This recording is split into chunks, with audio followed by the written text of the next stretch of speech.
Assalamualaikum warahmatullahi wabarakatuh. Ila hadratin Nabil Mustafa Muhammad sallallahu alaihi wasallam wa ala alihi wa azwajihi wa dhurriyyatihi wa ahli baitihi wa atba'ihi kiram khususan la mu'allif hadzal kitab rahimahullahu ta'ala rahmatal amrar nafa'ana Allahu bihi wa ulumi fi umuri dinina wa dunyana min al-Fatihah. A'udzu billahi minasy syaithanir rajim. Bismillahirrahmanirrahim. Alhamdulillahi rabbil alamin arrahmanir rahim maliki yaumiddin. Iyyaka na'budu wa iyyaka nasta'in ihdinas siratal mustaqim siratal ladzina an'amta 'alaihim ghairil maghdubi 'alaihim waladdallin.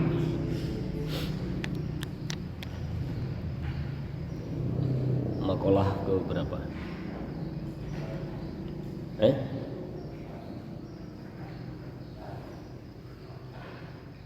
Makalah keempat. Bismillahirrahmanirrahim. Qala al-mu'allif rahimahullahu ta'ala wa nafa'ana bihi wa bi'ulumihi fid dharain amin. Allahumma arzuqna fahman nabiyyin wa hifdzal mursalin wa ilhamal malaikatil muqarrabin. Rabbana infa'na bima 'allamtana wa 'allimna alladhi yanfa'una wa zidna 'ilma walhamdulillahi 'ala kulli hal. Rabbi shrah li sadri wa yassir li amri wa hlul 'uqdatam min lisani yafqahu qawli amma ba'd. Bismillahirrahmanirrahim. Wal maqalatur rabi'atu lan utawi maqalah kang kaping 4. Masuk pada maqalah yang keempat. Qala Nabi sallallahu alaihi wasallam. Qala bisdawu sab'an nabiyyu Kanjeng Nabi sallallahu alaihi wasallam. Rubani dawuh yaiku al-kawakibu amanun li ahli samai fa idan tatharat kana al-qada'u ala ahli samai zala ahlu baiti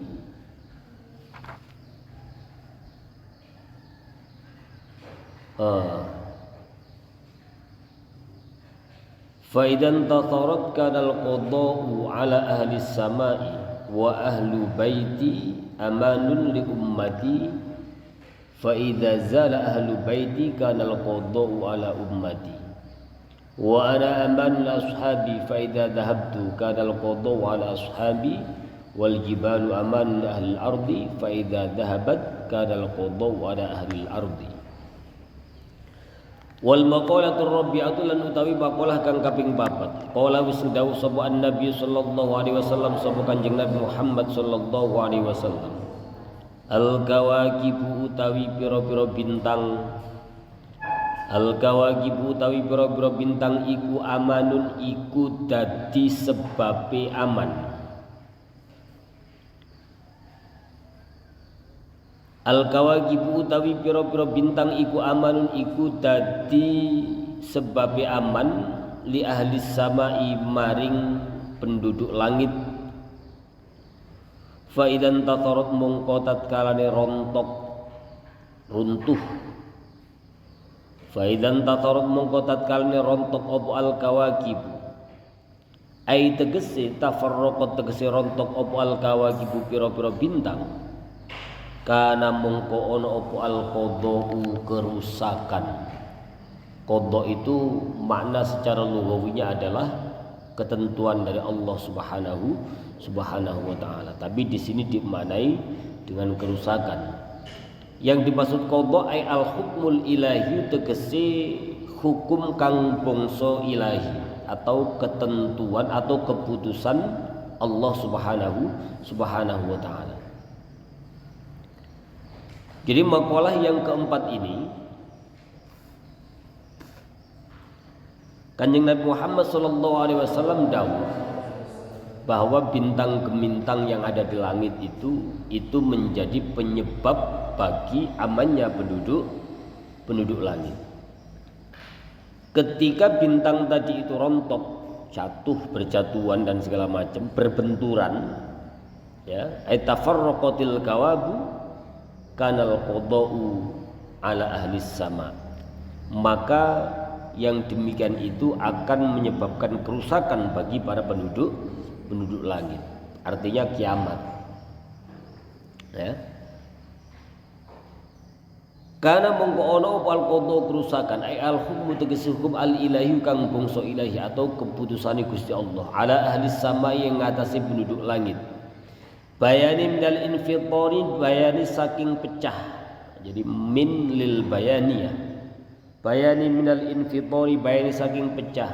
Wa tayyi lan kalempit terlipat. Wa mautil malaikati lan matine para malaikat fiha ing dalem sama. Ya, tentu tidak semua malaikat, tetapi menyisakan siapa? Malaikat penutup sangkakala dan malaikat pencabut. Siapa malaikat peniup sangkakala? Malaikat pencabut nyawa. Sampai nggak ngerti ya. Jadi bintang yang ada di langit itu menjadi tanda atau menjadi sebab amannya bagi penduduk langit. Faidan tafarot, ketika bintang gemintang tadi itu runtuh atau bertabrakan, artinya berarti apa namanya? Semua galaksi yang ada dalam semesta ini bertabrakan, maka itu menjadi sebuah pertanda akan keputusan Allah Subhanahu wa taala, yakni kerusakan. Nah, kerusakan bagi penduduk langit ini, makanya di sini minnya min lil bayaniyah yang memberikan keterangan atau penjelasan. Contohnya terjadi tabrakan antara apa istilahnya sih? Antara apa sih? Bintang, matahari, segala planet-planet itu ya. Orang ngerti-ngerti. Bertabrakan maka itu akan terjadi sebuah kerusakan. Jadi alam semesta ini akan pecah, langit akan terlipat dan menyebabkan kematian daripada para malaikat kecuali malaikat penjabut nyawa yang paling akhir gitu ya. Habis itu dicabut sendiri sama Gusti Allah. Mati kabeh alias kiamat. Nah, itu makalah yang keempat. Selanjutnya wa ahlu baiti lan utawi keluarga ingsun, ahli bait ingsun. Ai dzurriyyati tegese keturunan ingsun. Kanjeng Nabi ini ya. Wa ahlu baiti lan utawi ahlu bait ingsun, ai dzurriyyati tegese keturunan ingsun, iku amanun dadi sebabe aman li ummati maring umat ingsun. Fa idza zalam mungko tatkala ilang sapa ahli baiti sapa ahli ingsun, sapa keturunan ingsun, kana mongko ana opal qadha kerusakan ala ummati ing ngatasi umat ingsun. Bayani kerusakan min zuhuril bi'ati saking pertelane piro-piro bid'ah. Wa walabatil ahwa ilan nglendehi piro-piro hawa nafsu. Waqtilafil aqaidi lan persulayani piro-piro akidah. Wa dhuhurir rumilan pertelani kerajaan Rum. Wa ghairiha lan sakliyane mengkunu kabeh. Kanjeng Nabi Muhammad sallallahu alaihi wasallam yang kedua dawuh bahwa keluargaku atau dzurriyyahku itu menjadi penyebab amannya bagi umatku, sehingga ketika dzurriyyahku, keturunanku ini semua telah pergi, maka akan terjadi kerusakan atau perpecahan bagi umatku. Contoh yang paling nyata itu adalah zuhurul bid'ah, munculnya bid'ah ya. Artinya munculnya bid'ah itu adalah sesuatu yang tidak pernah dilakukan oleh atau diajarkan oleh baginda Rasul Muhammad sallallahu alaihi wasallam. Sebab dulu Kanjeng Nabi itu ya kitab, Kanjeng Nabi itu ya contoh. Sepeninggal Kanjeng Nabi masih ada sahabat ya. Jadi ada 10 orang yang nanti akan berbahagia di surga. Yang pertama adalah Kanjeng Rasul Muhammad sallallahu alaihi wasallam. Kemudian kalau itu udah pasti. Kemudian yang kedua adalah khulafaur rasyidin. Jadi afdhalus sahabah itu dimulai dari siapa? Afdhalus sahabah itu dimulai dari siapa? Sayyidina Abu Bakar As-Siddiq, yang kedua Sayyidina Umar ibn al-Khattab atau yang mendapat julukan Al-Faruq. Yang ketiga Sayyidina Uthman ibn Affan atau yang mendapatkan julukan dengan Utsman bin Affan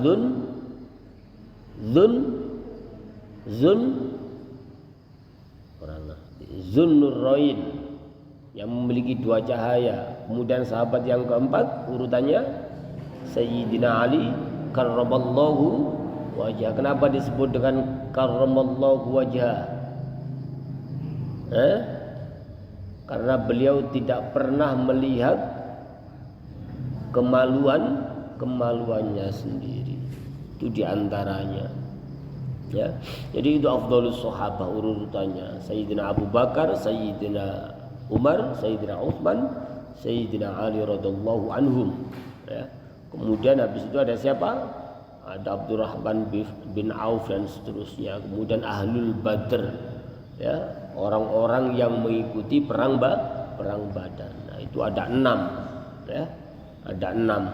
Jadi ada 6 itu, yang 4 itu adalah Khulafaur Rasyidin, kemudian para sahabat itu, kemudian ahlul Badar atau orang-orang yang mengikuti perang Badar. Makanya Kanjeng Nabi Muhammad SAW itu pernah dawuh, "Mathalu ahli baiti kamathali safinati Nuhin."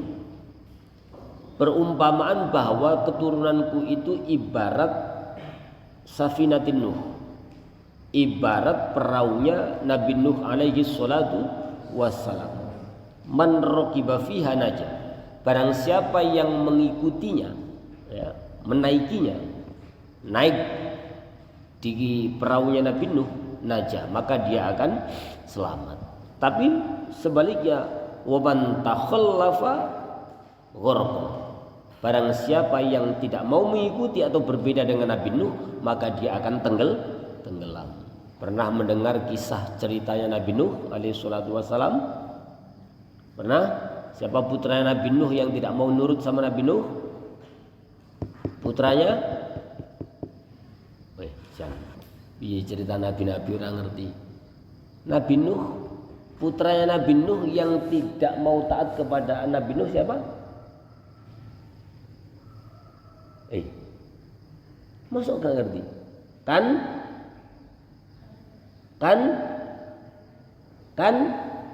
yang kencang. Siapa? Siapa?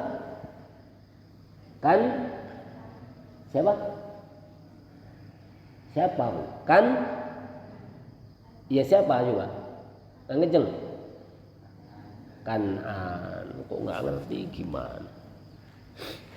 Jadi kan gitu dulu Nabi Nuh alaihi salatu wassalam itu mendapatkan perintah dari Allah Subhanahu wa taala untuk membuat sebuah perahu besar, sampai beliau itu dibilang, Nuh sudah mulai gila, kemarau panjang kayak begini kok bikin perahu. Semua orang tidak percaya jika akan terjadi banjir yang luar biasa, gitu ya.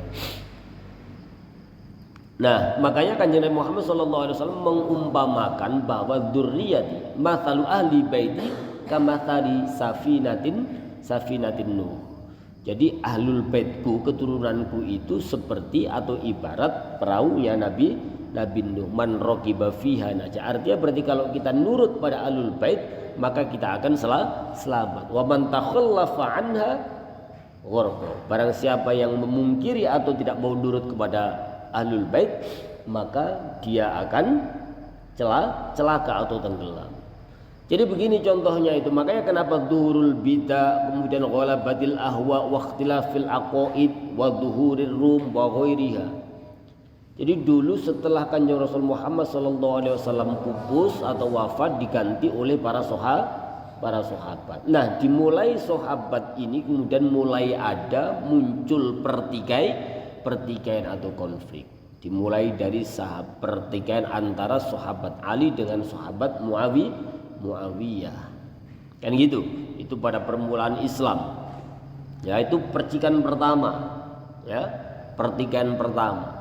Kemudian pada abad berikutnya, pada abad keempat, mulai melemahnya kekuatan Bani atau Daulah Abbasiyah jadi memang harus belajar tarikh. Kalau di pondok udah nggak mungkin, mestinya di sekolah itu ada pelajaran tarikhul Islam. Jadi biar sejarah kayak begini sampai nggak blank. Ini blank banget ini, ya, nggak ngerti blas ya. Jadi cerita Nabi Yusuf juga nggak tahu kisah-kisahnya itu. Masya Allah, ya. Jadi memang harus ada pelajaran tarikh tasyri', cerita Khulafaur Rasyidin dan segala macamnya. Ya, nanti diaji nanti, mudah-mudahan ada kesempatan kita aji. Ya, jadi sudah mulai muncul. Jadi ketika Sayyidina Ali radhiyallahu an ini bertengkar atau bertikai dengan sahabat dengan sahabat Muawiyah, ini kemudian memunculkan sebuah aliran baru yang disebut dengan Khawarij, ya, tidak membela Ali, tidak membela Sayyidina Muawiyah. Jadi Khawarij itu yang keluar di antara keduanya. Ini aliran satu yang muncul. Kemudian Syiah yang selalu mengagung-agungkan siapa? Sayyidina, mengagungkan Sayyidina Ali. Kalau mengagungkan saja nggak masalah, tapi mengagungkan Sayyidina Ali dan menafikan 3 sahabat yang lain. Padahal menurut akidah Ahlussunnah wal Jamaah, afdhalus sahabah itu dimulai dari Sayyidina Abu Bakar tadi itu, ya. Sayyidina Umar, Sayyidina Utsman, Sayyidina Ali radhiyallahu anhum, ya.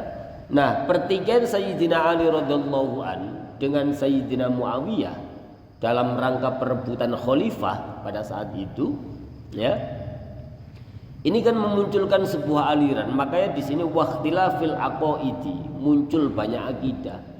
Ada yang Syiah, ada yang Syiah ini berarti pendukungnya Sayyidina Ali, ada Khawarij tidak mendukung Sayyidina Ali, juga tidak mendukung Sayyidina Muawiyah. Nah, pertikaian itu baru selesai ketika Hasan bin Ali membaiatkan diri dan menyerahkan bahwa khalifah itu dipegang oleh Sayyidina Muawiyah. Nah, itu terjadi. Nah, itu sepeninggal dzurriyyah Kanjeng Rasul Muhammad sallallahu alaihi wasallam. Jadi siapa sih yang disebut dengan dzurriyyah Kanjeng Nabi itu? Yang disebut wal ali itu siapa? Yang disebut wal ali itu siapa? Hum al mu'minuna min bani Hashim wa bani Muttalibin wa bani Abdi Manaf. Jadi kalau disebut wal ali, keluarganya Kanjeng Rasul Muhammad sallallahu alaihi wasallam itu berarti hum, mereka semua al mu'minu, orang-orang yang beriman. Dari siapa? Min bani Hashim wa bani Abdul Muttalib wa bani Abdi harus hafal lagi, ya. Seorang hafal lagi kebangetan. Nah, itu kalau disebut wal ali. Makanya dzurriyyah Kanjeng Rasul Muhammad sallallahu alaihi wasallam itu dimulai dari situ. Kemudian keturunannya ada, kalau sekarang di Indonesia banyak para habaib. Nah, itu loh. Jadi itu. Jadi ketika dzurriyyah Kanjeng Rasul Muhammad sallallahu alaihi wasallam itu hilang, pergi, maka mulai muncul pertikaian di antaranya itu tadi min zuhuril bid'ah. Mulai tampak bid'ah, ajaran-ajaran yang tidak pernah diajarkan oleh Kanjeng Rasul Muhammad sallallahu alaihi wasallam. Nah, dulu ada ajaran yang tidak pernah diajarkan oleh Kanjeng Rasul, tetapi Kanjeng Rasul Muhammad sallallahu alaihi wasallam itu diam saja. Itu artinya berarti Kanjeng Rasul menyetujui. Maka yang kayak begitu memang bid'ah, tetapi Kanjeng Rasul setuju. Artinya itu tidak menyalahi syariat. Nah, itu enggak apa-apa. Kemudian wawalghabatil ahwa, hawa nafsu semakin membuncah, menguasai setiap umat manusia. Karena apa? Karena tauladannya sudah mulai tidak ada. Kalau dzurriyyah Rasul ini tidak ada, maka kita masih punya siapa? Guru-guru kita yang menjadi panutan kita. Waqtilafil aqaid, banyak munculnya aliran-aliran akidah. Hari ini muncul banyak Kanjeng Dimas, ya, menipu orang dengan cara menggandakan uang. Ada Gus Samsudin pesulap macam-macam dan seterusnya. Muncul berbagai macam aliran, berbagai macam akidah. Nah, yang kesemua itu bid'ah dan itu menyalahi aturan syariat. Wa dhuhurir Rum, ya, munculnya kekuasaan Romawi. Ya, pada saat itu ketika Kanjeng Rasul Muhammad SAW dan para dzurriyyahnya ini sudah enggak ada, maka kekuasaan Rum ini muncul sebelum kembali ditaklukkan oleh Khalifah Umar bin Abdul Aziz atau Khalifah Umar Sani. Ya, kan ada Khalifah Abu Bakar, Khalifah Umar, kemudian Khalifah Utsman. Lah Umar ini adalah Khalifah Umar Wahid yang pertama. Kemudian penakluk kerajaan Rum setelah meninggalnya Kanjeng Rasul Muhammad sallallahu alaihi wasallam itu disebut Sayyidina Khalifah siapa tadi? Sayyidina Umar bin Abdul Aziz itu Al Umar Sani. Nah, itu ada semua dalam pelajaran tarikh tasyrik, ya. Mestinya kita belajar. Wa dhuhurir Rum, kekuasaan Rum itu muncul dan tampak nyata. Wa ghairiha, dan yang lain-lain semakin muncul. Hari ini kita dari kanan diserang. Dari apa? Diserang dengan apa? Dengan segala sesuatu yang mengatasnamakan agama. Di antaranya itu bid'ah, kamu syirik, kamu kafir dan segala macam. Dari kiri kita diserang, ada LGBT, ya, pernikahan sejenis dan segala macamnya, ya. Kemudian di tengah-tengah kita muncul banyak menjamur aliran-aliran zindik.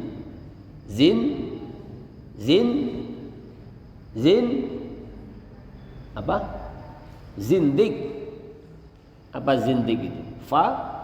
Fasik. Nah, makanya kita itu diajarkan belajar pertama adalah usuluddin, pokok-pokok tentang agama. Setelah itu kita belajar tentang fikih, kemudian kita belajar tentang tasawuf. Kalau Ridwan hanya mengandalkan fikih doang, itu nanti jalurnya itu dari kiri. Akhirnya orang itu seolah-olah bebas hukum itu bisa direkayasa sedemikian rupa karena fikih itu adalah produk manusia. Kalau tiba-tiba Muhammad belajar tasawuf saja, maka dia akan menyalahi aturan syariat karena tidak dikuatin dengan cara berpikir fikih. Jadi fikih itu untuk mengetahui halal haram. Tapi kalau fikih tidak dibarengi dengan tasawuf, maka halal haram ini bisa dimainkan. Yang haram bisa menjadi halam, ya. Yang haram bisa menjadi halam. Sementara ada dalil al haramu bayyinun wal halalu bayyinun. Halal dan haram itu bayyinun, cetha welo-welo, jelas. Nah, wa ma bainahuma fasubhatun. Perkara yang ada di antara halal dan haram itu disebut dengan subhat. Nah, belajar fikih tanpa diimbangi dengan tasawuf ini bisa mengakibatkan kita berpikir liar, ya. Makanya kalau kamu belajar fikihnya, akidahnya belum matang, kok ngaji usul fikih itu berbahaya. Nah, makanya kita itu diajarkan usuluddin dulu, ya, pokok-pokok agama dulu. Makanya sampean harus hafal 50 sifat. Sampean harus hafal tentang aqidatul awam, ya. Gitu loh. Baru kemudian belajar fikih, setelah belajar fikih sampean baru belajar tasawuf. Jadi biar seimbang. Kalau tasawuf saja gendeng sampean, ya. Kalau tasawuf saja sampean gendeng. Itu nanti jadinya aneh-aneh ajarannya. Itu. Nah, yang pertama ketika bintang itu mulai pecah, artinya berarti galaksi, sistem yang ada di galaksi kita di alam semesta tadi itu bertabrakan, maka itu akan mengakibatkan pecahnya atau kerusakan bagi penduduk langit. Artinya berarti para malaikat itu juga meninggal. Berarti semesta itu dilempit, malaikat itu meninggal. Kemudian Kanjeng Nabi mengibaratkan bahwa dzurriyyati, keturunanku itu menjadi sebab keselamatan bagi umatku. Maka ketika ada Kanjeng Nabi itu kan aman semuanya, berjalan baik-baik saja kan. Kecuali yang tidak mau beriman, nah itu beda lagi. Tapi setelah nggak adanya Kanjeng Rasul Muhammad SAW dan dzurriyyah dan keturunannya, ini muncul berbagai macam aliran. Nah, tadi itu kalau usuluddinnya, pokok-pokok agamanya nggak kuat, sudah belajar fikih, mahir usul fikih, maka pikiran kita menjadi liar karena tidak ditopang dengan akidah. Maka kita jadinya kiri habis, ya, menghalalkan pernikahan sesama jenis. Berarti kembali seperti zamannya kaum Nabi Lut. Siapa nama kaum Nabi Lut? Disebut dengan kaum orang ngerti. Aduh. Itu ya. Terus kalau kita belajar tasawuf saja tanpa dikuatkan dengan belajar fikih, maka kita pasti akan datangnya itu dari kanan. Dikit-dikit bid'ah, dikit-dikit kafir, dikit-dikit syirik dan seterusnya. Gitu loh. Tahlilan ziarah kubur dianggap syirik. Tahlilan ziarah kubur yang dibaca kalimat la ilaha illallah, kalimat tauhid. Kalimat tauhid itu kalimat tafrik, kalimat pembeda. Orang yang selama hidupnya dari kecil sampai akhir hayat itu kafir, ya, sampai mau mati nazak itu kafir. Kemudian dia dalam beberapa detik dia mengucapkan kalimat syahadat atau kalimat tauhid, dia berhak untuk masuk surga. Berarti dia muslim. Sama ketika dari kecil sampai jelang ajalnya itu tiba kok dia muslim, tetapi sebelum meninggal dia kok tiba-tiba kufur, ya, musyrik, maka dia juga mati dalam keadaan su'ul khotimah atau kafir. Makanya la ilaha illallah Muhammadur Rasulullah itu disebutnya dengan kalimatut tafrik, kalimat yang menjadi pembeda antara yang kafir dan muslim. Nah itu gitu. Nah kalau kita belajar setengah, ya muncul Kanjeng Dimas, muncul Gus Samsudin dan segala macamnya. Jadi aliran-aliran yang tumbuh subur di tengah-tengah kita itu zindik, ya, zindik, aliran-aliran zanatiko. Nah ini ancaman bagi kita semua. Makanya di pesantren itu penting diajarkan ngaji dan segala macam. Agar apa? Agar kita tidak terlalu ke kanan, ya, tidak sedikit-sedikit membawa agama, ya, tidak terlalu ke kiri, tidak menghalalkan sesuatu yang memang haram, tidak mengharamkan sesuatu yang halal dan segala macamnya. Nah di tengah-tengah kita bisa menyaring. Nah ini ajaran-ajaran yang dilakukan oleh para sahabat, para wali songo dan para guru-guru kita. Selanjutnya wa ana amanun li ashabi fa idza dhahabtu kana al-qadha ala ashabi. Wa ana lan utawi ingsun iku amanun iku dadi sebab aman li ashabi maring pira-pira sahabat ingsun. Fa idza dhahabtu mongko tatkala lunga sapa ingsun aimattu tegese mati sapa ingsun. Kana mongko ana apa al-qadha apa kerusakan ala ashabi ing atase pira-pira sahabat ingsun. Bayani minal fitani bayani saking pira-pira fitnah wal hurubilan pira-pira perang. Wartidadi man irtadda, wartidadi man lan murtade wong irtadda kang murtad. Ya, jadi ini termasuk golongan-golongan wartidadi man irtadda, itu murtadnya orang-orang yang murtad itu munculnya umatnya siapa? Umatnya Musailamah Al-Kadzdzab. Jadi dulu itu ketika zaman Nabi ada orang yang bernama Musailamah Al-Kadzdzab. Al-Kadzdzab itu berarti hebat sekali berbohong, banget bohongnya. Kadzdzabun pakai tasjid lil mubalaghah. Jadi banget bohongnya. Dia itu Musailamah Al-Kadzdzab itu siapa? Musailamah Al-Kadzdzab itu adalah orang yang mengaku juga menjadi seorang nabi.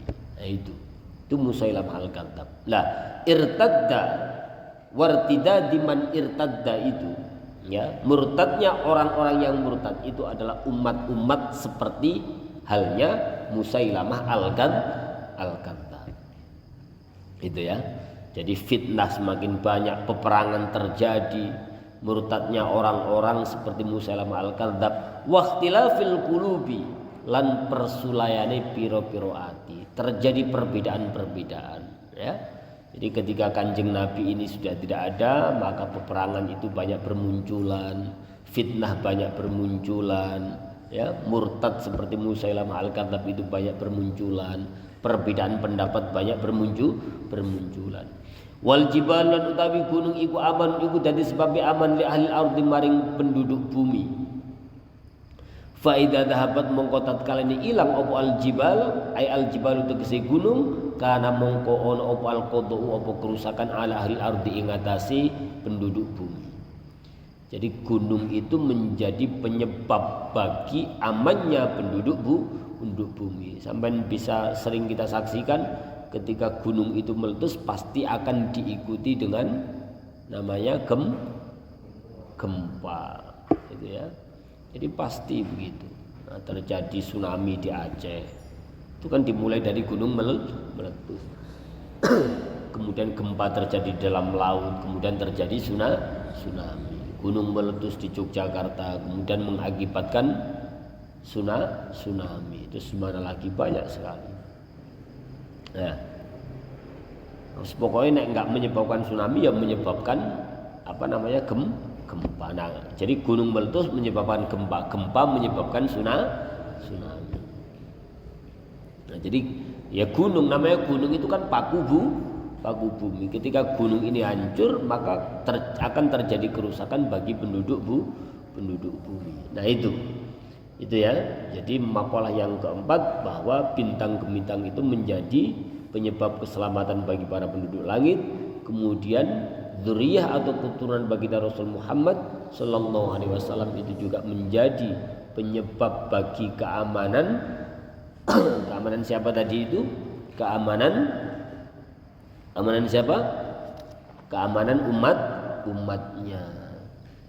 Kemudian Kanjeng Nabi sendiri itu menjadi penyebab keamanan bagi para sahabat. Kemudian gunung itu menjadi keamanan bagi para penduduk bumi. Jika semua itu hilang pasti akan ada bencana. Artinya hukum-hukum ilahi, hukum-hukum Allah, keputusan-keputusan Allah itu akan terjadi. Nah, itu tandanya. Jadi ada 4 tanda di situ, ya.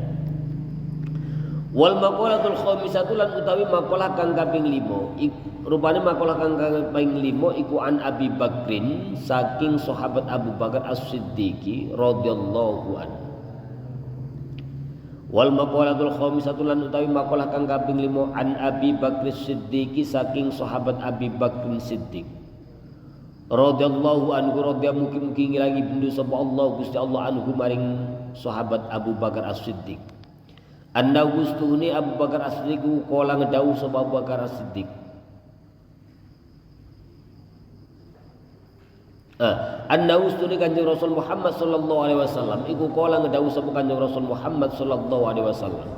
Ngendikane Kanjeng Nabi diceritakan oleh Abu Bakar As-Siddiq. Arba'atun utawi papat. Arba'atun utawi papat minal khisoli saking pira-pira bertingkah.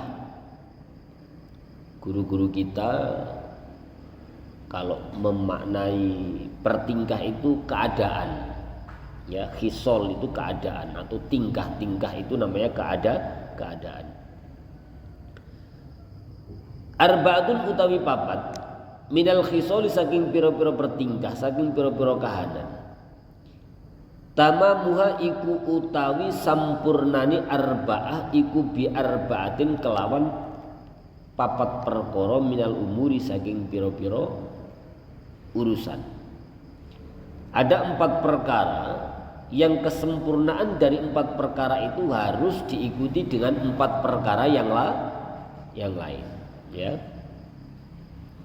Ada 4 perkara yang mana 4 perkara tersebut bisa sempurna karena diikuti oleh 4 perkara yang lain. Deni wis ngantuk, tidur jam berapa ya ngantuk? Ayo kum. Tamamuha utawi sempurnani arba'ah iku bi arba'atin kelawan papat minal umuri saking pirang-pirang perkara. Jadi ada 4 keadaan yang akan menjadi sempurna jika dibarengi dengan 4 perkara. Yang pertama, tamamus sholati utawi sempurnane salat iku bisa datai sahwi kelawan sujud lurune sahwi.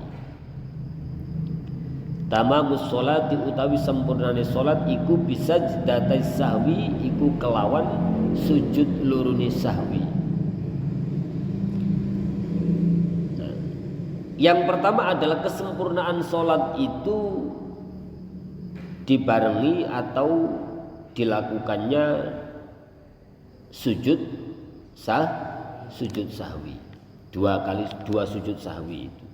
Nah, tentunya di sini dijelaskan oleh Syekh Nawawi hina wujudi sababis sujudi. Hina wujudi sababis sujudi ing dalam nalikane wujude atau anane sebabis sujud. Artinya berarti ketika kamu lalai dalam perkara sholat, maka kamu dianjurkan untuk melakukan sujud sahwi. Jadi hina wujudi sababis sujudi, ketika ada penyebab kamu harus melakukan sujud sahwi. Berarti kalau kamu meninggalkan rukun sholat, di akhir sebelum salam kamu tidak melakukan sujud sahwi. Sujud sahwi itu sujud karena lupa, maka sholatmu tidak menjadi sempurna. Makanya tamamus sholati bisa jidatai sahwi. Kesempurnaan sholat itu disertai dengan 2 kali sujud sahwi. Ya. Tentunya hina wujudi sababis sujudi, ketika terjadi atau ketika adanya sebab untuk mengharuskan atau untuk melakukan sujud sahwi. Contohnya seperti apa? Kanaklil qauli an mahallihi. Kanaklil qauli kaya mindah rukun qauli an mahallihi saking panggonane al qauli. Dalam sholat ada syarat, ada rukun. Rukun itu ada yang bersifat qauliyah dan rukun fi'liyah. Nah, ketika kamu memindahkan rukun qauli, maka kamu harus melaksanakan sujud sahwi biar sempurna sholatmu. Jelas. Jadi ketika ada kekeliruan pada rukun sholat, maka kita harus sujud sahwi. Tapi ingat, sujud sahwi sering saya katakan bahwa sujud sahwi itu tidak bisa menggantikan rukun. Artinya rukunmu itu harus kamu ganti dulu. Ya. Contohnya misal begini, Fatihah itu sering saya contohkan ya kemarin. Fatihah itu diucapkan pada saat kita qiyam, berdiri. Qiyam kita sah atau tidak kalau tidak membaca Fatihah? Tidak sah. Maka ketika qiyam kita ini tidak kita ikuti dengan bacaan Fatihah, lalu tiba-tiba kita membaca surat kemudian ruku, maka berarti qiyam kita tidak sah. Ketika di situ kita ingat, maka kita harus berdiri lagi membaca Fatihah, kemudian membaca surat, kemudian baru ruku. Nah, nanti sebelum salam kita dianjurkan untuk melaksanakan sujud. Nah, ya, jadi sujud sahwi itu tidak bisa menggantikan rukun yang ditinggal.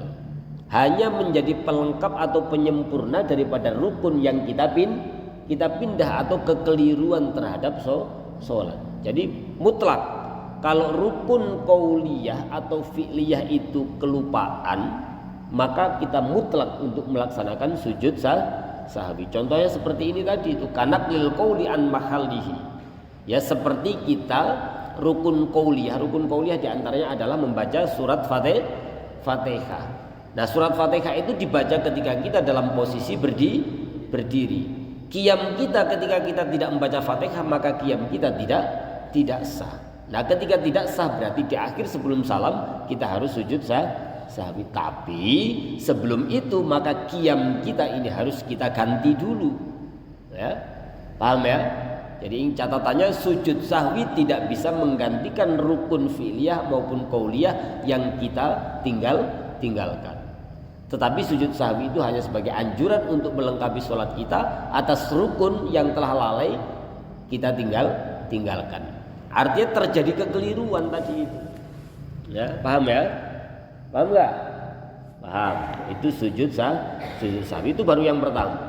Jadi kanaklil qauli an mahallihi, seperti memindahkan rukun qauliyah dari tempat-tempatnya. Nah, contohnya kayak tadi itu Fatihah dibaca pada saat qiyam. Kok Fatihah dibaca saat rukuk, berarti keliru. Nah, gitu. Maka wajib mengganti rukunnya. Ya, rukunnya kita ganti.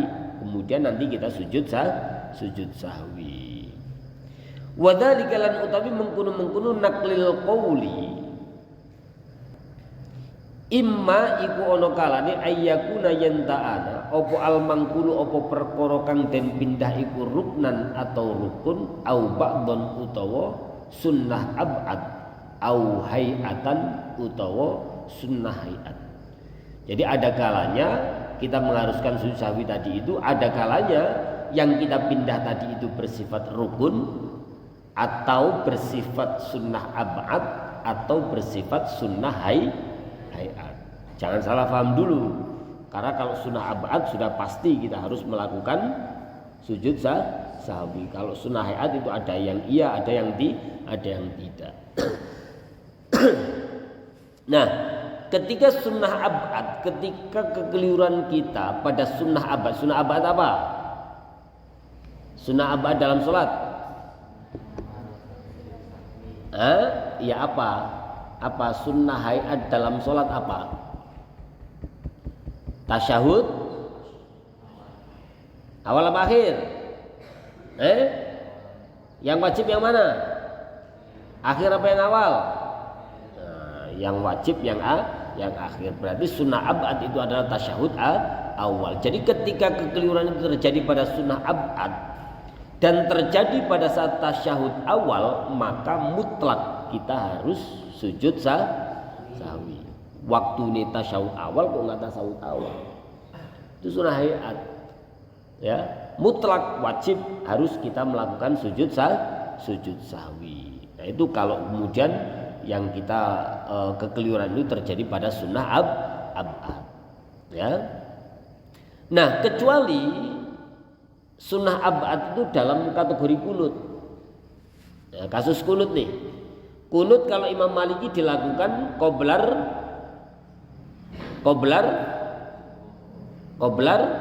ruku. Tapi kalau Syafi'i adalah ba'dar ruku qobla sujud. Iya kan? Benar kan? Imam Syafi'i. Kunut kita apa? Setelah sujud apa sebelum sujud? Sebelum sujud, setelah ruku. Nah, kalau Imam Malik itu sebelum ruku, ya, qoblar ruku itu doa kunut dulu. Nah, contoh kekeliruan doa kunut. Doa kunut itu sunnah hayat apa sunnah ab'ad? Yang tahu cuma Ridwan doang. Sunnah ab'adus sholat. Ya. Nah, kalau doa kunut itu catatannya ada dua. Ya. Kalau kita kekeliruan dalam doa kunut yang masih kategori sunnah ab'ad itu ada dua catatan. Nah, di sini dijelaskan. Farruknu mongko utawi rukun yasjudu mongko sujud sapa wong lihi krana mindah rukun mutlakon kelawan mutlak. Jadi kalau kita memindahkan rukun maka mutlak kita harus sujud sahwi. Wal ba'dulan utawi sunnah ab'ad iku ingkana iku lamun ono apa sunnah ab'ad iku tasyahudan iku tasyahud awala kang kawitan kadzalika kaya mengkono-mengkono rukun atau kaya mengkono-mengkono sujud sahwi. Jadi ini jelas seperti yang tadi saya katakan, kekeliruan pada rukun harus diganti sujud sahwi. Jika kekeliruan itu terjadi pada sunnah ab'ad yang terjadi pada tasyahud awal, maka kita diharuskan untuk melakukan sujud sahwi. Nah ini wal badu ingkana tasyahudan awwala kadzalik. Ketika kekeliruan terjadi pada tasyahud awal, maka kadzalik hukumnya itu seperti rukun, maka kita harus melakukan sujud sahwi. Ammal kunut anapun utawi kunut. Nah, ini yang kunut, kasusnya kunut. Fa inna qalahu mongko lamun minda sapa wong hu ing al kunut bikosti kelawan nejo kunut sapa wong sajada mongko sujud sapa wong au bikosti dzikri utawa kelawan nejo zikir sapa wong fala mongko ora sujud sahwi sapa wong. Kasusnya kalau ada kekeliruan terjadi pada doa kunut, ini ada dua catatan. Yang pertama, penempatan kunut yang keliru ya, adalah ketika kunut itu dilakukan pada rakaat pertama. Kunut itu rakaat pertama, rakaat kedua. Rakaat kedua ba'da ruku' qabla sujud. Gitu ya. Jadi itu doa kunut. Penempatan yang keliru berarti kamu doa kunut di rakaat yang pertama. Atau kamu kunutnya pada saat sujud. Ya, jangan sujud deh contohnya. Bingung nanti kamu. Karena sujud itu mahalud doa. Ya. Kamu kunut di rakaat pertama, maka itu keliru. Maka ketika terjadi kunut yang dilakukan pada rakaat pertama, jika kunut tersebut adalah kunut subuh, ya, catat. Kalau kamu melakukan kunut subuh, niatnya kunut subuh di rakaat pertama jelas keliru. Maka kamu harus sujud sahwi. Tapi kalau kamu kunut di rakaat pertama itu niatnya kok because di dzikri fakot, niat zikir kepada Allah Subhanahu wa taala, fala, maka kamu tidak diharuskan untuk melakukan sujud sahwi. Paham ya? Paham enggak? Nah, itu kalau doa kunut itu masih menjadi bagian dari sunnah ab'ad. Jadi kalau kamu kunut di rakaat pertama because di doa kunut dengan sengaja untuk niat doa kunut seperti kunut subuh, niat kunut subuh, maka itu jelas keliru. Kalau kunut itu dilakukan dengan niat because di dzikri faqat, maka kamu tidak perlu untuk melaksanakan sujud sahwi. Nah itu. Terus mana ini? Wal hay'atulan utawi sunnah hayat iku la yasjudu iku ora sujud sapa wong linakliha krana mindah ha ing sunnah hayat illa surata kejaba surat. Wal hay'atulan utawi sunnah hayat iku la yasjudu iku ora sujud sawi sapa wong linakliha krana mindah ha ing sunnah hayat illa surata kejaba maca surah.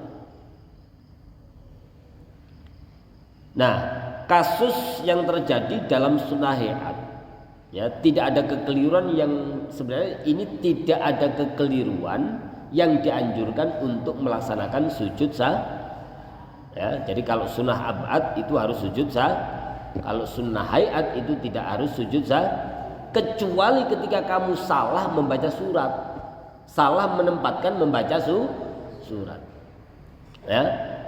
Mestinya kamu membaca Fatihah dulu baru membaca surat. Lah ini kamu balik.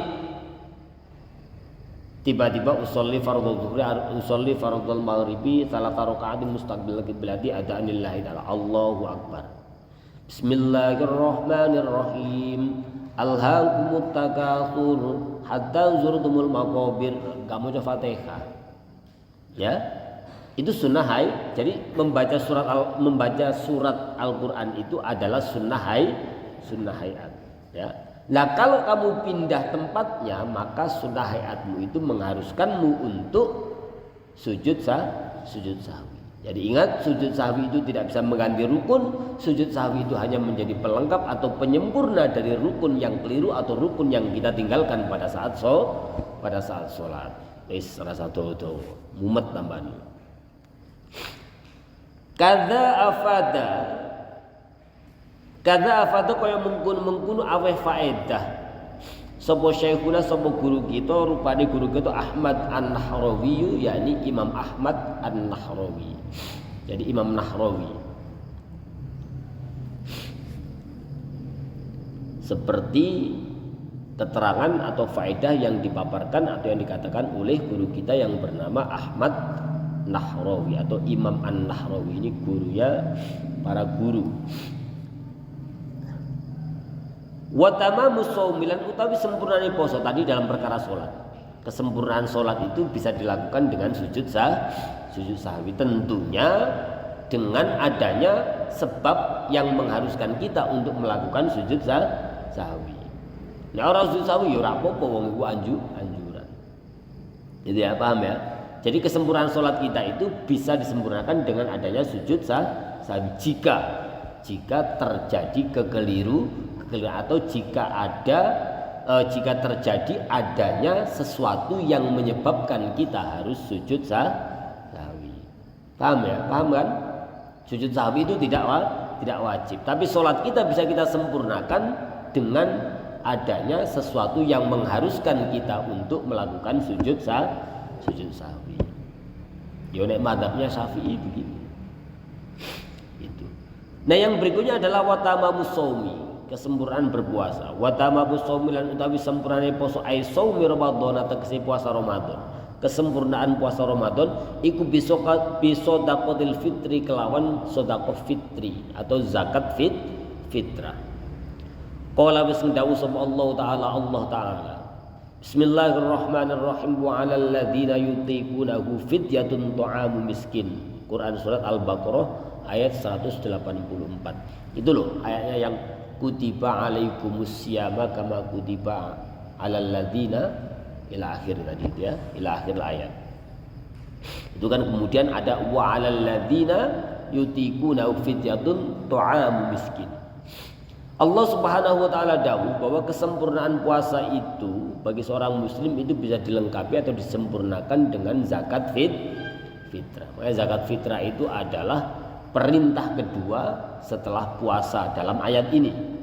Ya, dalam ayat ini zakat fitrah itu perintah yang mengiringi kewajiban melaksanakan puasa. Jadi setelah puasa kita diwajibkan untuk melakukan zakat fitrah. Wa 'alal ladina wa 'alalan wajib wa 'alalan wajib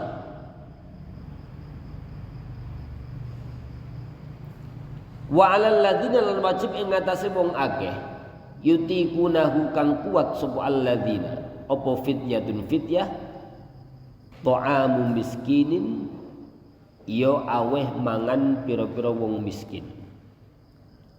Ya. Ini agak aneh ini.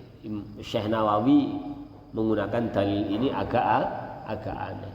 Ini kan dalilnya kan kutiba alaikumus syiyam kama kutiba alal ladzina min qablikum dan seterusnya itu kan ya. Biasanya ini wa alal ladzina yutiquna fidyatun ta'am miskin itu dalil yang digunakan untuk apa? Haram itu orang yang lumpuh. Misal begini.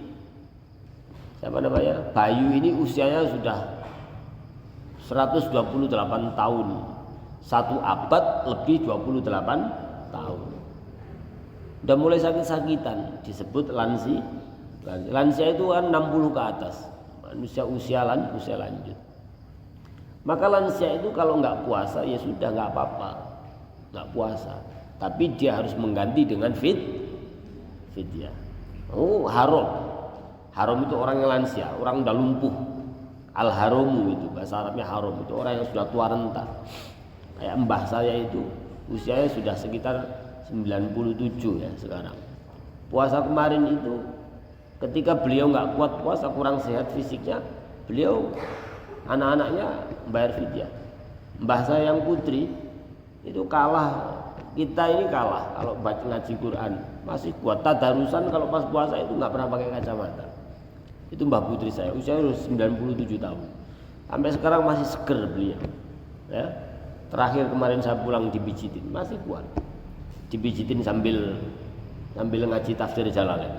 Mbah putri saya itu separuh tafsir Jalalain mulai dari juz 15 sampai juz 30 itu beliau hafal. Bukan hafal Quran ya, tapi hafal Quran sak tafsiri. Ya, itu setengah juz. Setengah juz yang ada di dalam Al-Quran. Jadi juz 1 sampai juz 15 beliau tidak hafal. Saya tidak tahu wiridannya, yang dihafalkan kok yang Imam Jalaluddin As-Suyutinya. Dari mulai juz 15 sampai juz 30. Jadi qaulunya hafal semuanya. gitu ya. Jadi mijitin saya, habis saya pijitin terus saya dipijitin, terus saya bilang, Mak, saya panggilnya Mak ngaus Jalalain, juz berapa kan? Saya minta untuk ngaji Jalalain, juz piro, juz berapa? Saya bilang juz 4 gitu ya, juz 4 mulai ayat ini. Beliau langsung balas, saya ambil bawa kitabnya begini. Setelah itu saya simak, itu ya. Jadi beliau itu hafal, Mbah Putri saya Tahadus Binikmah ini, itu hafal Jalalain, hafal juz 15 sampai juz 30 itu hafal, plus tafsirnya. Nah, piye? Sak murote ya, qauluhu kayak gitu tuh beliau hafal. Piye? Mau ngapalin? Nah, belajar sing rajin. Nah itu ketika beliau tidak sanggup untuk puasa, hari-hari ada yang membuat beliau fisiknya agak kecapean atau agak kurang sehat, itu beliau pasti membayar fidyah. Nah bulan yang lalu itu informasinya beliau itu hanya membayar fidyah selama 3 kali. Ya, ketika nggak kuat puasa, ya nggak kewajiban puasa. La yukallifullahu nafsan illa wus'aha. Allah Subhanahu wa taala tidak akan pernah membebani umatnya yang tidak sanggup atau tidak mampu. Ya termasuk itu. Ya, boleh tidak berpuasa, tapi ada gantinya. Fidyah gitu loh. Jadi menggunakan dalil ini tuh agak aneh kan, karena dalil untuk zakat fitrah itu bukan ini, ya kan, maksudnya paham ya? Dalil zakat fitrah itu bukan ini. Jadi dalil ini itu biasa digunakan untuk al-haram, orang-orang lansia yang sudah lanjut usia, yang sudah tidak lagi mampu untuk melaksanakan puasa. Makanya ini kan. Jadi wa 'alal ladzina yutiquna fidyatun ta'amu miskin. Al-Baqarah ayat 184. Wa dhamir lan utawi dhamir fi yutiqunahu ing dalam lafaz yutiqunahu iku rajun iku bali lil fidyati maring lafaz fidyah, li annahu kurna sak temene dhamir iku mutaqaddamun iku dingin rutbatan ing dalem pangkati, li annahu kurna sak temene dhamir iku mutaqaddimun iku dingin rutbatan ing dalam pangkati. Wal makna lan utawi maknane wa alal ladzina yutiquna al fidyatu huwa ta'amu miskinin. Wa 'alal ladzina wal makna lan utawi maknane wa 'alal ladzina yutiquna al fidyatu, ya, utawi maknane lafaz wa 'alal ladzina yutiquna al fidyatu huwa ya utawi fidyah iku ta'amu miskin, iku aweh panganan wong miskin. Wal muradulan utawi kang den karepake minat ta'ami saking panganan iku shadaqatul fitri, iku zakat fitrah, ya kan. Jadi kewajiban menyempurnakan ibadah puasa Ramadan itu disempurnakan dengan zakat fitrah. Kan bukan itu dalilnya untuk zakat fitrah kan? Coba dibuka itu kan. Dalil zakat fitrah kan bukan ini, bukan walladzina yutiqunahu fidyatu ta'amu miskin. Jadi habis subuh tak baca, lu ini kok kayak aneh ini. Ini bener aneh ini, ya. Ya sampean coba dititeni ya. Enggak ada ngaji dengan dalil yang aneh. Ini dalil aneh ini. Ya, aneh karena tidak biasa digunakan. Ya. Jadi dalil zakat fitrah itu bukan ini. Ya. Tapi ini adalah dalil bagi orang yang tidak mampu melaksanakan puasa, harus diganti dengan fidyah. Nah, sementara yang dibahas di sini itu adalah zakat paham ya? Paham ya? Jadi dalil ini agak aneh. Ya.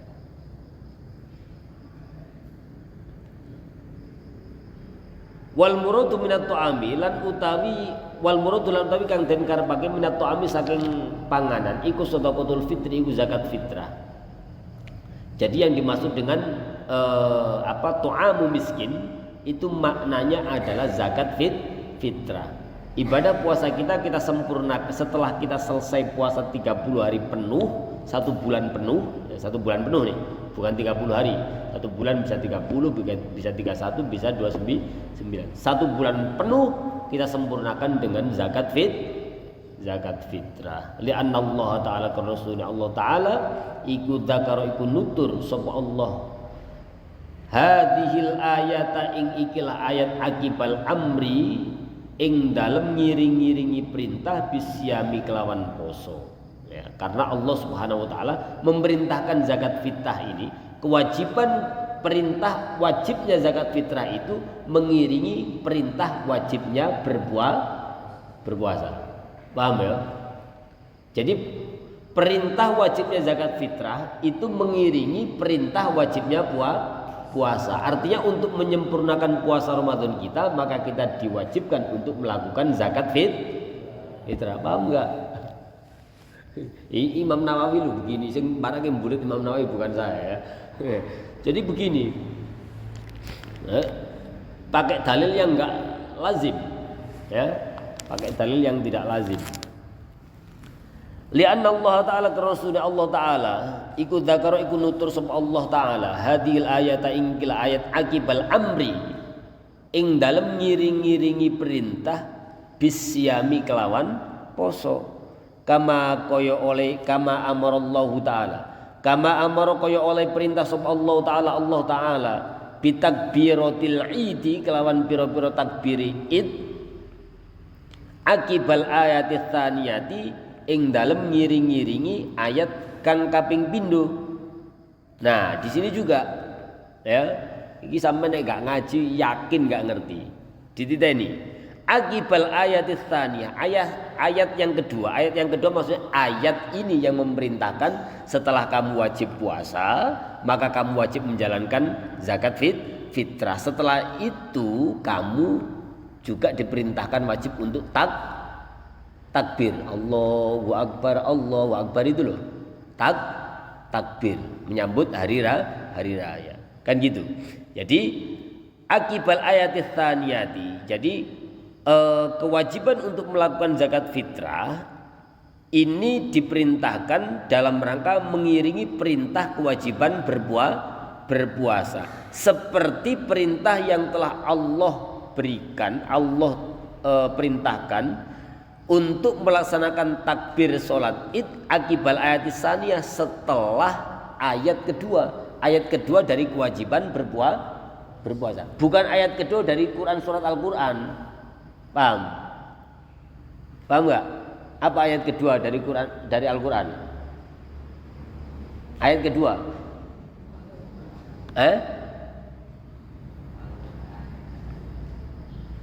ayat kedua dari Al-Quran, Al-Quranul Hakim itu. Ayat pertama apa? Bismillahirrahmanirrahim. Ayat pertama. Ayat pertama. Galibnya Al-Quran. Pinter ada ini. Apa? Nah, alif lam. Ayat kedua berarti dalikal kitabul la kan enggak ada hubungannya dengan fidyah, dengan zakat fitrah, enggak ada hubungannya. Makanya jadi ini akibal ayati atsaniyati. Paham ya? Dititeni kalimat-kalimat kayak begini. Jadi yang pertama yang kita temukan muskilat di sini itu dalil yang digunakan oleh Syekh Nawawi ini tidak biasa. Ternyata yang dimaksud itu adalah zakat fitrah, bukan fidyah itu. Ya, karena fidyah itu adalah orang yang masih punya kewajiban berpuasa, tapi beliau sudah tidak lagi sanggup menjalankan ibadah puasa karena kesehatan badan dan segala macam, atau karena sakit dan segala macam, maka itu dia diharuskan untuk membayar fidyah. Itu dalil yang agak aneh. Jadi terus kemudian muskilat yang berikutnya adalah kama amarallahu ta'ala bitakbiratil idi akibal ayatis tsaniyati, gitu ya. Kama koyo keterangan fi Fathul Khabiri, koyo keterangan ing dalam kitab Fathul Khabir. Wa tamamul haji, lan utawi sempurnane haji bil fidyati iku kelawan fidyah wa ya lan utawi al fidyah iku imma anakalani iku imma dzabhun nami iku anakalani dzabhun nami nyembelih rumangkang. What is the meaning of rumangkang? Makna rumangkang. Rumangkang itu binatang ternak. Jadi binatang itu jenisnya ada dua. Yang pertama adalah rumangkang, binatang ternak. Yang kedua adalah satuga. Bahasa kitab kalau orang ngerti satuga. Sapina wis. Satuga. Aubi. Satu galak atau binatang Jadi ini jenis binatang itu kalau kita ngaji itu hanya ada dua. Rumangkang, gegermetan, naam, ya. Binatang ternak tadi itu rajakoyo, sapi, kerbau, unta, kambing. Nah, itu rumangkang, binatang ternak. Atau satu galak, binatang buas, contoh anjing, serigala, ya. Terus siapa lagi? Ahmad piye toh? Menungso bisa gandengi kayak gitu kok dibilang satu galak. Ngawur Ridwan. Ya. Serigala, harimau, anjing. Ahmad meneh kacau iki. Itu ya, itu. Jadi itu. Jadi kalau rumangkang, bahasa rumangkang itu an-na'am, rojokoyo atau binatang ternak. Kalau satu galak itu berarti binatang buas. Wa ya lam tabi al-fidyah iku imma anakalnya dzabhun na'ami iku nyembelih rumangkang, nyembelih binatang ternak au al-amdadi utawa piro-piro mud. Amdadin itu jamak dari mud. Awil amdadi utawa pirang-pirang mud. Idza wujida tatkala den temu apa sababua apa sababe fidyah alladzi yujibuha alladzi kang yujibuha kang majibake ha ing fidyah au lam yujad utawa ora den temu apa sebab bal-balik tapi ne fa'alal fidyata ngelakoni sapa wong al fidyata ing fidyah lil ikhtiyati krana ikhtiyat karena hati-hati. Jadi kesempurnaan haji itu dilakukan dengan bayar fidyah. Fidyah itu ada kalanya menyembelih binatang ternak atau memberi makan beberapa mud. Ya, beberapa mud amdad itu beberapa mud. Kapan kewajiban menyempurnakan haji itu dengan bayar fidyah? Ketika ditemukan sebab untuk wajib membayar fidyah. Sama tadi itu, ketika ditemukan sebab atau wujudnya atau adanya sesuatu yang mengharuskan kita untuk sujud sahwi. Aulam yujad atau kita tidak menemukannya, tetapi fa'al fidyah lil ikhtiyat, tetapi kita membayar fidyah itu hanya untuk ikhtiyat. Ikhtiyat itu kehati-hatian. Misal contoh ketika misal puasa sempurna ya sudahlah. Kalau misal puasa bisa sempurna 30 hari tapi ikhtiyat kita hati-hati. Jangan-jangan ada yang batal kemarin ya, sudah lansia itu bayar fidyah 1 hari. Ya, 1 hari puasa satu mud. Sama denda fidyah dalam haji itu juga memberikan makan beberapa mud. Kalau tidak menyembelih binatang berarti memberi makan 1 mud atau beberapa mud. Wa tamamul iman lan utawi sempurnane iman iku bil jihadi kelawan jihad ai bitu ai tegese kelawan tua ilad dinil haqi maring agama kang hak kama kaya keterangan kala kang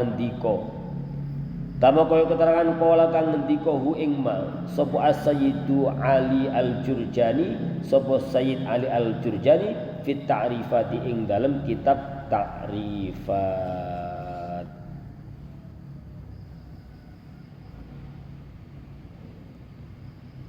Yang kedua, menyempurnakan keimanan kita dengan jihad itu tidak melulu bawa pedang kemudian takbar takbir kemudian apa gitu enggak, tapi dengan cara berdoa, biddu'a ila dinil haq, mendoakan agar agama kita ini menjadi agama yang tetap jejak gitu kan ya. memberikan keselamatan bagi orang-orang yang memeluk agama Islam. Ya termasuk ngaji itu jihad. Berarti ngaji itu bagian daripada upaya kita atau ijtihad kita untuk menyempurnakan keimanan kita. Ada orang ngaji kan nggak ngerti afdhalus sahabah tadi, nggak ngerti ya. Ada cerita Tarikh Tasik tadi juga nggak ngerti ya. Ada cerita Safinatin Nuh tadi juga nggak ngerti ya. Sapa anake Nabi Nuh, kaumnya Nabi Lut ya ora ngerti ya. Tapi dalam rangka ngaji ternyata kita bisa ikrar tentang keimanan. Kan gitu. Syahadat, ikrar. Tauhid itu kan ikrarun bil lisan. Berarti kita mengucapkan dengan lisan. Kan sudah sampai syahadat. Asyhadu alla ilaha illallah. Berarti ikrarun bil lisan. Tasdiqun bil qalb. Sampai hari ini kita terus berupaya untuk membenarkan ucapan kita itu di dalam hati. Artinya kita percaya bahwa tiada Tuhan selain Allah, bahwa sungguh Muhammad itu adalah utusan Allah. Kemudian wa'mal bil arkan. Lah, itmamul iman, menyempurnakan iman itu wa'mal bil arkan. Salah satunya itu adalah dengan ngaji. Karena ngaji itu adalah bagian daripada jihad bid du'a ila dinil haq. Nah, itu termasuk. Itu ya. Kama qala Sayyidu Ali Al-Jurjani fi ta'rifati wallahu a'lam bis-shawab. Rabbana infa'na bima 'allamtana wa 'allimna alladhi yanfa'una wa zidna 'ilma walhamdulillahi 'ala kulli hal. Wa'fu minkum wallahu al-muwaffiq ila aqwamit thoriq. Wassalamu alaikum warahmatullahi wabarakatuh.